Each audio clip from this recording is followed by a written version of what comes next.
I got to hand it to Albie Oxenreiter. He had the tweet of the night, in my humble opinion, after Melvin Ingram threw aside a Bills tackle. Albie tweeted out, Melvin Ingram playing like a volunteer, not a hostage. That's a tremendous tweet. Boy, I'll tell you, he had a couple big plays in that game last night. He almost got him on that 4th and 4, and he escaped somehow, Josh Allen. That was the one. That was the one where he just flicked the guy aside.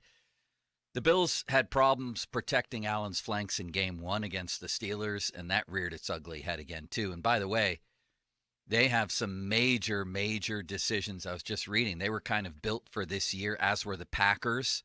Those are two teams that are going to have to make major decisions. They got a lot of cap stuff problems, yes, right? Question. That's what I mean. Yeah, both teams. And, of course, Tampa's in that same boat.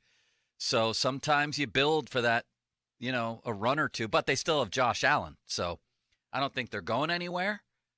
But they got some major decisions to make. Let's go to Mike is on the line. What's up, Mike? How are you guys today? Good. Good. Hey, thanks for taking the call. Hope you enjoyed the football weekend. One game in particular I'd like to comment on is the Tampa Bay game. And I noticed that Coach Arians did not slap Ndamukong Suh or Tom Brady in the head, which could only be described during, I guess, a couple game-influencing, unsportsmanlike conduct penalties. But luckily for Coach Arians, he had his defibrillator on during all of this cardiac football games. I think all NFL coaches should have to wear those medical devices that he wears.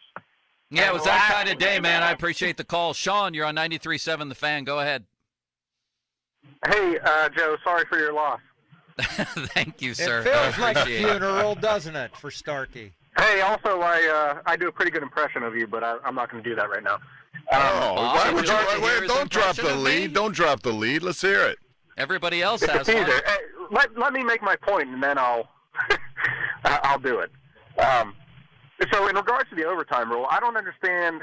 I don't hate the overtime rule, but I don't understand why they don't just, in the postseason, like Bob said, just play an extra quarter. Like, just play another, and even if it's not 15 minutes, maybe it's 8 minutes, maybe it's 10 minutes, just play an extra quarter.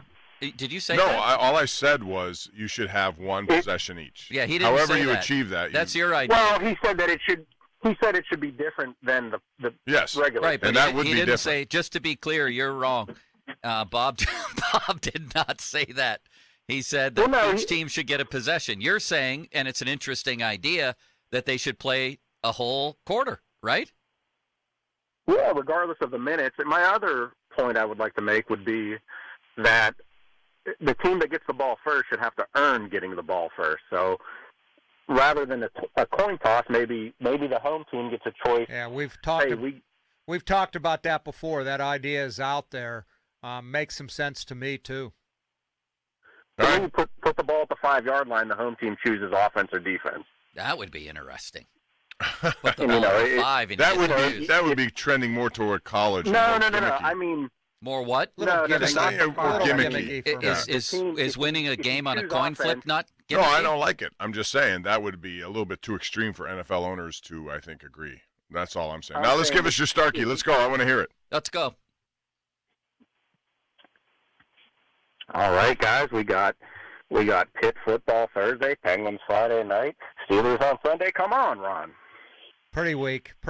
I'm not impressed. Good. Sorry. Thanks for the call, though.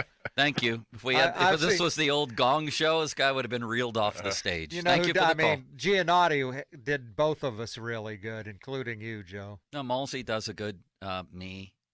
Mac does a decent me. Who else? But there's Everybody's nobody. given, and John Burton was There's legendary. nobody like you, though. You're one of a kind. Oh, now we have the wives getting into it. What happened now? Rachel Bush, wife of a Bills player, has ripped the NFL for its overtime rules. So I guarantee you in Buffalo they're having a bad Monday. Let's go to Troy. What's up, Troy? Buffalo Bills fan. So my just want condolences. Oh, man, I want to comment on the overtime right after this point, but first, on the last 13 seconds of the game.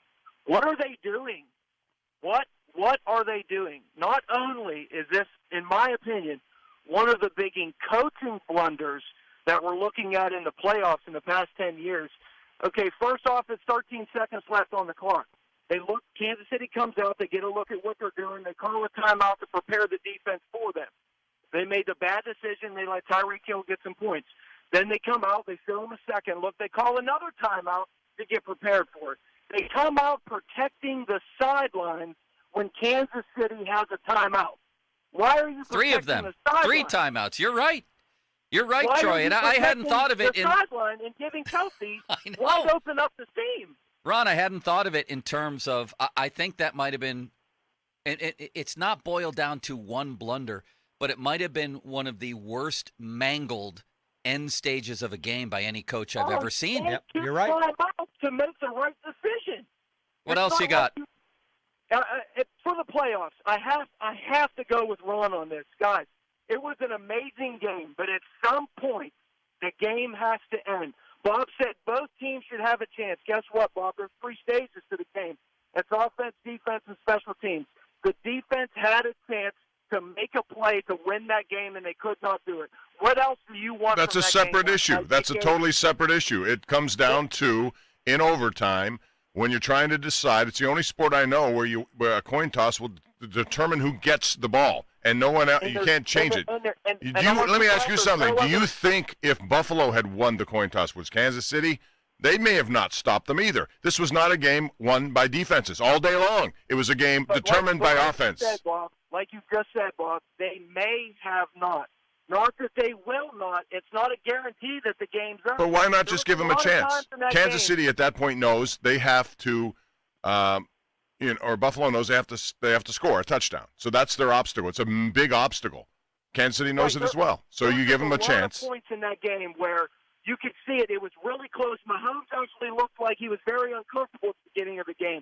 A lot of his plays were outside the pocket, running around, scrambling. What does that have to do with the coin flip? What's up? What does that have to do with the coin flip? The coin flip it's just it gives both teams a chance. It's 50-50. It's not like it's 75 one way, 25 the other way. Both teams have a chance to get the ball at an equal opportunity. Once one team gets the ball, then each team has an equal opportunity to win. Either you score or we stop you. What else do you want when it comes? No, you don't have an equal chance to win if you have to go on defense first. That's not an equal chance because you're on defense. Because the other team, by being on offense, can score and win the game. The other team. A fumble can't be an interception. There can't be a defensive play. There can, yeah. So there's an equal chance. Do you think defense has an equal chance to score as offense in the NFL? Not score, but if they get a stop, they get field position and don't have to go for the touchdown. All they got to do is kick the field goal, and they won the game. So they're getting Kansas City knows they have to score a touchdown. But why do you let a coin flip decide who gets the option to have the ball? Because it's 50-50, Bob. Not when you're calling it. You're not calling it. You don't have a choice. Someone else is calling it. You're not. There's no 50-50. You don't control it. It's stupid. The whole thing is stupid. Thank you, sir. You need to have each team touch the ball. A lot of people share Troy's opinion, including Ron. I understand. Absolutely. But what I'm saying is it's a separate issue. What happened at the end of the game, that's why Buffalo, first of all, I would have gone for 2. If McDermott is this guy who's so aggressive all the time. Huh? No, at the end of the game? Yeah. They tied it 29-29. Diggs made a great catch in the end zone. Yeah, they did. Okay, never mind. Because it was 27-26. That's right. I forgot that. That was another great play, by the way, by Allen. And a great play by Diggs. I don't know how in the world he got that. Anyway, that's separate than from overtime rules. And again, I don't have a problem in the regular season. You can do whatever you want in the regular season. Postseason's different, and it should not be this way. That's just my opinion. Let's go to Vic. Go ahead, Vic. Guys, hey, quick question. Would you guys be saying the same thing, especially you, Bob, if the situation was the Steelers? I've said it for the last 5 years, and there have been instances I've maintained the same way. I hate it in overtime in the playoffs. Like you, never mind. Well, my next question is, how did they let Cooper Kupp get way behind? Ron. Oh, that was Ron. Well, I asked that twice. I mean, they did it twice. One for a touchdown, right? And then the last play in regulation was just ridiculous. And how did they let Kelsey so wide open? This weather here in Pittsburgh, because I'm just getting here from the D.C. area, I tell you what, it's snowing over here in Dravosburg, and it's cold as all heck. And then my man, what's his name, Zeiss, that's the weather. That's exactly right. Thank you, Vic. It's cold in Buffalo today, too. There's some cold hearts, too, though, aren't there, Joe? Oh, man. People went out to the airport. I was watching the local news in Buffalo last night. There were people that went out to the airport to greet them. To do what? Congratulate Shawn McDermott on the worst mangling of an endgame situation ever in the history of the league? Just one more reason to drink. Well, football and alcohol. That's pretty much it in Buffalo. I don't know how Cooper Kupp got so wide open. They called an all-out blitz. And did you hear Stafford say? But even if you do that, you can't allow him to get behind everyone. Well, he's going to if you call an all-out blitz. No, probably. He's not. He doesn't have to. Well, somebody has to be back there manning that option. That's why they call it an all-out blitz. But again, even with an all-out blitz, you have people in the secondary who should not allow him to get behind him that far. Did you see what Stafford said? No. After the game, he said, that's what we call our love of the game route because there's no chance I'm going to him on that. He said, but then all of a sudden, in practice, he'll sprint that out. And in the game he did, knowing there's hardly any chance. That's the love of the game route. You just do it because we need you as a decoy. Because you're the best receiver in football. You do that. Decoy, yeah. And that's fine. And that's what he would have been. And by the way, he made what reminded me of a Terry Bradshaw-like playoff throw. That's why they signed the guy. He got hammered by Sue on the play and delivered that ball, 60 yards in the air? Right. They have done it the most unconventional way. They have traded all their draft picks, it seems, to get star players, whether that's Von Miller, whether that's Stafford, Odell Beckham Jr., Jalen Ramsey, even though he's not that good anymore. Yeah, How about what he's done? That's Odell Beckham Jr. That's another reason he's a to feel huge bad part for of their Cleveland. team. He wants out of Cleveland. So would you rather do it that way or the Steeler way? Well, first of all, if you do it this way, you better win a Super Bowl, and they're going to get an option to do it. But the regular season didn't give them the best chance to do it. I don't know if that's the best way because you're dealing with guys who already have had some significant good years, and you're banking on them to still have it.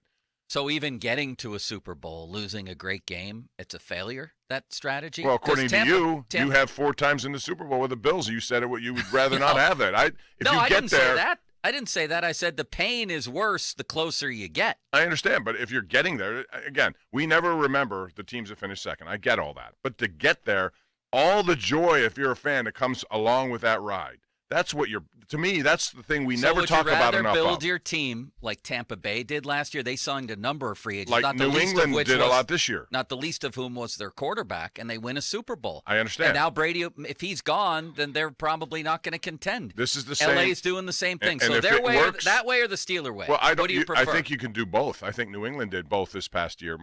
Look at what Rutherford did with the Penguins. Mortgaging the future to win, and people had no problem with it once you win, if you win. But then eventually they will. Well, you might be able to do both, but there's a very clear delineation between how teams like the Rams and Bucks do it and how the Steelers do it. What are the odds? Which do you prefer? The Rams have gone 8 years without a number one. I said I would prefer doing it both. I think you could do both. You don't have to pick one or the other. Well, they have chosen to do it that way, radically, compared to most teams. So you want the Steelers then to do more of the Rams way then? I would like them to spend more money, yes.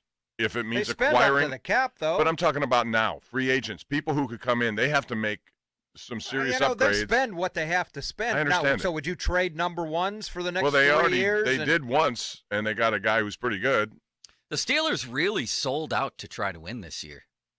They're paying Ben $10 million next year. They're paying Juju next year. They have other dead money on there. But they contradicted went out to get how Ryan they went. Fitzpatrick. I understand that, but they didn't do enough for build the line. They didn't build the line. If you're going to do that, you need to build that line. So it was a flawed plan by them. I think, looking back, yeah. It certainly didn't succeed. If that's what you call a flawed plan, they're out.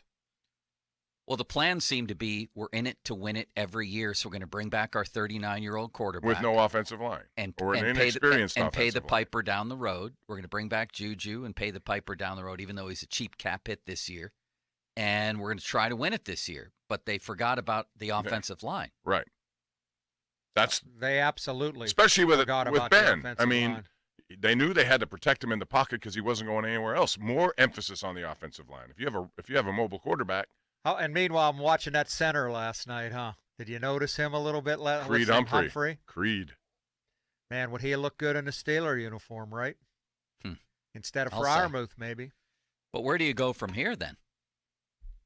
You still in it to win it next year? You bringing in guys knowing you'll take dead cap money? You trading first-round picks, or are you rebuilding? I think you got money to spend. They can get a couple offensive linemen free agency. I think it's a multiple-year thing. They have some cap space. I'm not trading it for Aaron Rodgers. I'll tell you that. Neither am I. Just not. Neither am I. Not with the cost that it would take, and knowing they have so many other glaring needs.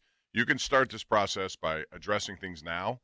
The quarterback, if it happens that someone's available that you really covet at 20, you can make that move. But if not, then you should try to figure out other things and look beyond. I would say in the next couple of years, something dramatic needs to happen at the quarterback position. Yeah, but would you do it? You're just going to drown. Would you drown? Would you take a quarterback even if it's not the one you wanted?